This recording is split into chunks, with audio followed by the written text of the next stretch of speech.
Hello dear student, तो चलिए आज की क्लास सीखते हैं। आपको बहुत ही शानदार ट्रिक्स में बेहतर शॉर्टकट ट्रिक्स में हम लोग सीखेंगे संक्षेपण कैसे करते हैं। क्योंकि आपको बोर्ड एग्जाम में गद्यांश दिया हुआ रहता है और बोलता है कि इसका संक्षेपण कीजिए, तो बहुत बच्चे संक्षेपण करने का तरीका नहीं जानते हैं। तो आज हम लोग सीखेंगे संक्षेपण कैसे करते हैं। सबसे पहले हम लोग सीख लेंगे कि संक्षेपण कहते किसे हैं, संक्षेपण का मतलब क्या होता है। तो संक्षेपण कहता है कि किसी गद्यांश को संक्षिप्त रूप से सहज भाषा में उसके भावों को क्या करना, प्रस्तुत करना ही संक्षेपण कहलाता है।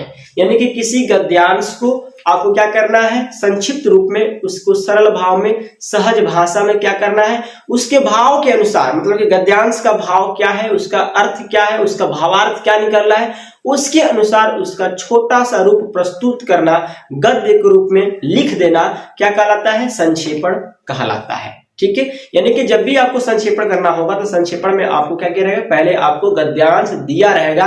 इस गद्यांश को आपको क्या करना है, पढ़ना है ध्यान पूर्वक क्या करना है, पढ़ना है। अगर समझ में ना आए, उसका भावार्थ ना स्पष्ट हो तो आप एक बार पढ़िए, दो बार पढ़िए, तीन बार पढ़िए, लेकिन उसका भावार्थ स्पष्ट कर लेना है। ठीक है, तो उसके भाव के अनुसार क्या करना, प्रस्तुत करना ही संक्षेपण कहलाता है। यहाँ पर लिखा है संक्षेपण के नियम और विशेषता, यानी कि गद्यांश आपको दिया है, आप पढ़ रहे हैं और पढ़ने के बाद अगर आपको संक्षेपण लिखना है, संक्षिप्त रूप में इसको व्यक्त करना है, तो क्या रूल होगा, क्या नियम होगा।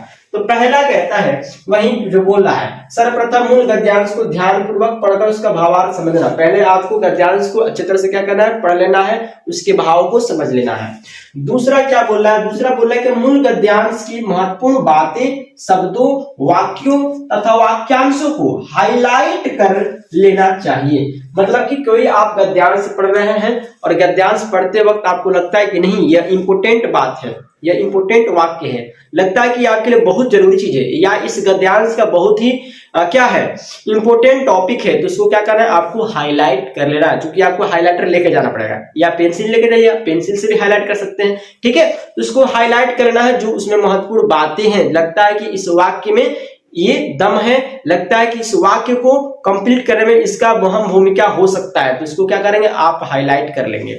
ठीक है, तीसरा क्या है, संक्षेपण सामान्यतः मूल गद्यांश का 1/3 होना चाहिए।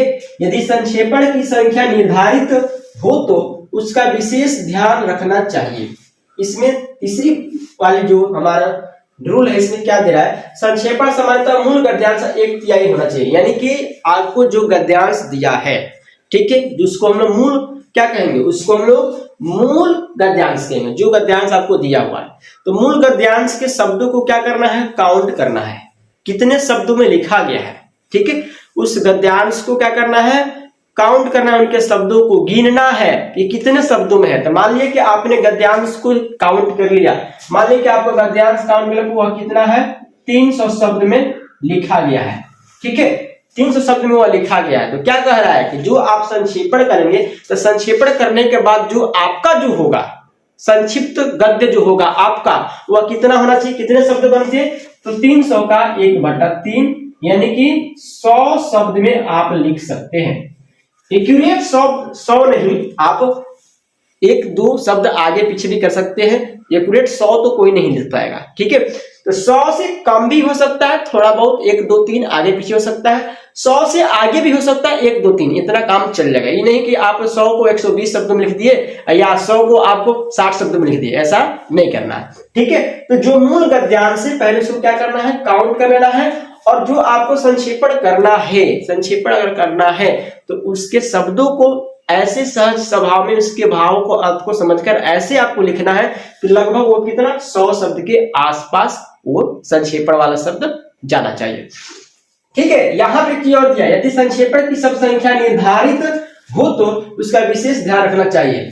मैंने कहा संक्षेपण की शब्द संख्या क्या, आपको बता दिया गया कि मूल शब्द जो हो गया, जो मूल गद्यांश का जो शब्द होंगे, अगर आपको 300 है तो आपको कितना लिखना है, 100 शब्द में। हो सकता है कि उसमें पहले से दे दिया हो कि आपको इतने शब्दों में ही लिखना है, तो और अच्छा है, आप उतने शब्द में उसको सजाकर लिख लेंगे। लेकिन रूल यही है कि अगर आपको गद्यांश के शब्दों की संख्या नहीं दिया है तो आपको काउंटिंग करना है और उसका 1/3 लिखना है। जैसे मान लीजिए कि आपको 120 शब्द ही आए हैं, मूल गद्यांश जो है उसमें 120 शब्द दिए गए हैं, तो संक्षेपण करने के बाद आपको कितना शब्द में लिखना है आपको, तो 120 का 1/3 यानी कि 40 शब्द के आसपास आपको संक्षेपण कर देना है। ठीक है, अगली बात चौथा जो लिखा है, संक्षेपण में रस, छंद, अलंकार, विशेषण तथा मुहावरे का प्रयोग नहीं करना चाहिए। यानी कि जब आप संक्षेपण कर रहे हैं तो उनमें आप रस, छंद, अलंकार, विशेषण, मुहावरा का प्रयोग ना करें तो बेहतर आता है, क्योंकि आपका जो संक्षेपण है वो सरल, सहज और व्याकरण के अनुसार ही होना चाहिए। मतलब कि आप ये नहीं कि अपनी भाषा से यूज कर लेंगे, नहीं, उसमें व्याकरण के अनुसार ही शब्दों को, वाक्यों को लिखना है। ठीक है, तो कह रहा है कि रस, छंद, अलंकार, विशेषण, मुहावरे का प्रयोग नहीं करना चाहिए। पांचवा में बोला है कि संक्षेपण में व्याकरण संबंधी गलतियां नहीं होनी चाहिए। अगर संक्षेपण आप कर रहे हैं तो उसमें व्याकरण संबंधी कोई भी गलती नहीं होनी चाहिए। लिंग, वचन, काल, कारक, पुरुष कुछ भी हो, आपको उसमें कहीं गलत दिखना नहीं चाहिए। ठीक है, छठा यहाँ पे लिखे हैं, संक्षेपण में मैं की जगह वह का प्रयोग करना चाहिए। संक्षेपण में मैं की जगह, चूंकि संक्षेपण की जो भाषा की जो शैली है वह अन्य पुरुष में होना चाहिए। क्या होना चाहिए? अन्य पुरुष। पढ़े ना, मध्यम पुरुष, उत्तम पुरुष, अन्य पुरुष। तो अगर आप संक्षेपण कर रहे हैं तो मध्यम पुरुष अगर कहीं मिल गया तो भी वहां पर अन्य पुरुष का यूज करें, या मध्यम पुरुष ना छोड़कर अगर आपको क्या करें, उत्तम पुरुष भी दिया हो तो उसको चेंज करके आपको किस रूप में लिखना है, अन्य पुरुष में यूज करें। तो इसलिए मैंने एग्जांपल के तौर पर ले लिया है कि अगर वाक्य में अगर उसका भावार्थ मैं आ रहा है तो वहां पर आप वह का यूज कर सकते हैं, या लेखक का डायरेक्ट नाम लिख सकते हैं। ठीक है, थर्ड पर्सन का यूज करना है, थर्ड पर्सन का ही सेंटेंस में यूज करना है। ठीक है, सातवां यहाँ पर लिखा गया है कि संक्षेपण में तिथि, आंकड़े, संज्ञाओं को यथावत बनाए रखना चाहिए। मतलब संक्षेपण करते समय, चूंकि गद्यांश में आपका जो मूल शब्द, मूल जो गद्यांश है, मूल गद्यांश में अगर आपको कहीं कहीं डेट दिया हो, कोई तारीख दिया हो, कोई डाटा दिया हो, किसी संज्ञा का नाम दिया, तो आप उसको नहीं बदलना है, बस अपने अनुसार उसको जगह देना है संक्षेपण करते समय। ये नहीं कि आप कोई डेट दिया तो डेट को उड़ा दीजिए, कोई डाटा दिया है कि इतने संख्या यहाँ पर ये चीजें तो उसको उड़ा दीजिए, नहीं, ऐसा नहीं करना है। ठीक है, तो उसको अपने भाव के अनुसार ही उसको लिखना है, लेकिन उसको छोड़ना नहीं है। ठीक है, आठवां यहाँ पर लिखा गया कि संक्षेपण सीधी, सरल, व्याकरण सम्मत तथा स्पष्ट भाषा में प्रस्तुत होना चाहिए। मतलब कि जो भी आप संक्षेपण कर रहे हैं तो सीधी, सरल और व्याकरण सहित, मतलब व्याकरण सम्मत के साथ, यानी कि उसमें व्याकरणिक भाषा के यूज करेंगे, सीधा सरल में यूज करना है। ठीक है, नौवां लिखा है गद्यांश का सटीक शीर्षक जरूर देना चाहिए। ठीक है, गद्यांश का सटीक शीर्षक जो है आप कैसे पकड़ पाएंगे, किसी गद्यांश को आप 2-3 बार पढ़िए, उसके बारे में क्या दिया है, क्या किस चीज के बारे में बार बार रिपीट कर रहा है, उस शब्द को पकड़कर आप क्या कीजिए, एक शीर्षक जरूर दे, यानी कि संक्षेपण नीचे लिखेंगे, शीर्षक हेडिंग होता है तो शीर्षक पहले दे देंगे। ठीक है, जैसे मान लीजिए कोई आपको गद्यांश दिया है, किसी गद्यांश में ऐसे वाक्य आपको लिखेंगे जिसमें आपको अनुशासन के बारे में ही बता रहा है। ठीक है, अनुशासन के बारे में तो उसका शीर्षक आप अनुशासन डाल सकते हैं। कोई ऐसा चीज है जहां पर कोई वाक्य दिया है, कोई सेंटेंस दिया है, मतलब गद्य का पूरा कहानी प्रदूषण पर आधारित है, वायु प्रदूषण पर आधारित है, तो आप उसका शीर्षक वायु प्रदूषण दे सकते हैं।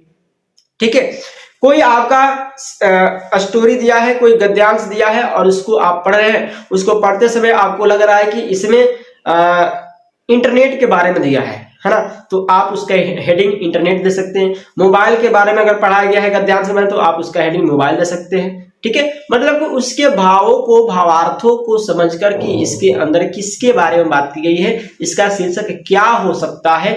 जैसे हम लोग 12th का हिंदी जो पढ़े थे, उसने कहा था, तो उसमें बार बार यूज कर रहा है, उसने कहा था, उसने कहा था, उसने कहा था, वाक्य में हर जगह आता है। ठीक उसी प्रकार कोई गद्यांश दिया है तो गद्यांश का भाव, भावार्थ क्या हो सकता है, उसके आधार पर, उसकी पठित पाठ्य के आधार पर आप बता सकते हैं कि इसका शीर्षक क्या होना चाहिए।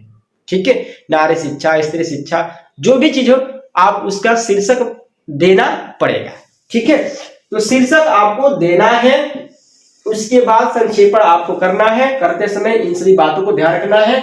10वां जो नंबर है वो यहाँ पर है, संक्षेपण करने के बाद मूल गद्यांश एवं संक्षेपित गद्यांश की शब्दों की संख्या को जरूर दर्शाना चाहिए। मतलब कि संक्षेपण आप कर लिए, हेडिंग डाल दिए, ठीक है, हेडिंग डाल दिए, संक्षेपण भी कर लिए। संक्षेपण करने के बाद कह रहा है कि संक्षेपण के नीचे, ठीक है, संक्षेपण करने के बाद उसके नीचे क्या लिखना है कि जो मूल गद्यांश था वो कितने शब्दों का था। अगर मूल गद्यांश आपका 300 शब्दों का था, आप लिखेंगे मूल गद्यांश शब्दों की संख्या 300, और उसके बगल में लिखेंगे संक्षेपित गद्यांश शब्दों की संख्या 300 का 1/3 कितना हो जाएगा 100, ठीक है। तो उसी तरह आपको करने के बाद नीचे आपको उसके मूल गद्यांश के शब्दों की संख्या और संक्षेपित गद्यांश के शब्दों की संख्या क्या करना है, लिख देना है, ठीक है। तो आज के क्लास में बस हमने आपको रूल बताया, संक्षेपण क्या है, लिखा कैसे जाएगा ये हमने बताया। लेकिन अगली जो क्लास लेके आएंगे हम एक खुद गद्यांश लेकर आएंगे और उसका संक्षेपण कर कर दिखाएंगे, ठीक है। ध्यान देंगे संक्षेपण करने की जो प्रक्रिया है प्रत्येक व्यक्ति के द्वारा अलग अलग होगी। अलग अगर हम करेंगे संक्षेपण तो मेरा कुछ अलग होगा, कोई दूसरा कुछ करेंगे तो उनका कुछ अलग होगा, लेकिन आसपास होना चाहिए, उसका भावार्थ सेम होना चाहिए। ये नहीं कि इस वर्ल्ड का कोई भी व्यक्ति आए तो एक ही जैसा संक्षेपण कर देगा, ऐसा नहीं हो सकता, ठीक है। तो अगली क्लास में हम लेके आएंगे आपको गद्यांश और उसको हम लोग पढ़ेंगे, उसको गिन करके काउंट करके संक्षेपित इन नियमों के आधार पर हम लोग करने वाले हैं। तो अगर वीडियो अच्छा लगा तो लाइक करें और चैनल को सब्सक्राइब करेंगे। अगला जो क्लास होगा आपका गद्यांश को लेकर आएंगे और उसका संक्षेपण करके दिखाएंगे। Best of luck, good bye, thank you. जाने से चैनल पर नया चैनल सब्सक्राइब कर बेल आइकन जरूर प्रेस करिए।